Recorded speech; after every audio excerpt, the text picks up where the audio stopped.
దేశంలో అల్లకలాలు సృష్టించాలంటే మైనార్టీలను రెచ్చగొట్టాలి. మైనార్టీలో ఉన్న కొంతమంది ఆడపిల్లల్ని ఎస్‌డిపిఐ, పిఎఫ్ఐ సంస్థలు బాగా రాడికల్స్ లాగా తయారు చేసినాయి.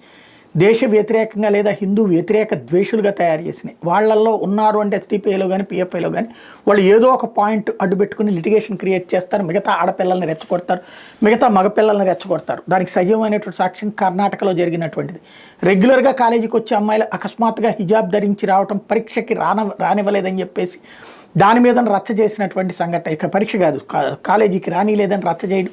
దానికి అప్పుడు బీజేపీ ప్రభుత్వం ఉంటుంది, అది అందరికీ యూనిఫామ్ ఉన్నప్పుడు మీరు కూడా ఇంతవరకు యూనిఫామ్ వేసుకొచ్చి ఇవాళ ఎట్లా లేదంటే ఎట్లాగంటే దానికి అనుగుణంగా ఉద్యమాలు చేయటం, చివరికి న్యాయస్థానాల దాకా వెళ్ళడం, న్యాయస్థానాలు కూడా యూనిఫామే కరెక్ట్ అని చెప్పడం. కానీ దాన్ని అడ్డుపెట్టుకుని కాంగ్రెస్ పార్టీ మీరు హిజాబులు ధరించేందుకు అనుమతిస్తామంటూ ఎన్నికల్లో ఆ ముస్లింలందరినీ పోలరైజ్ చేసి ఓట్లు సంపాదించింది.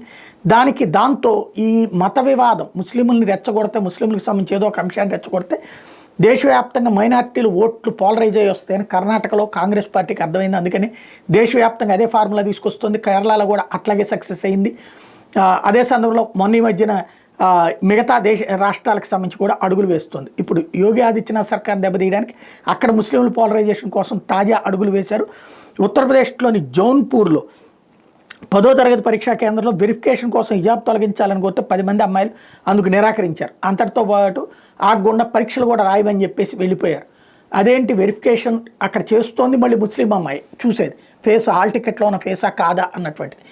అదే సందర్భంలో మహిళే చేస్తోంది, అయినా సరే వెళ్ళిపోయారు. దాన్ని బట్టి ఏమర్థమవుతుంది అంటే ఏదో ఒక వివాదం సృష్టించాలనుకుంటున్నారు, ఆడపిల్లలను ముస్లిం ఆడపిల్లలను చదువుకోనికుండా అడ్డుపడుతున్నారు అన్నటువంటి ఒక వంకర క్రియేట్ చేసేటటువంటిది అడుగులు వేస్తున్నారు.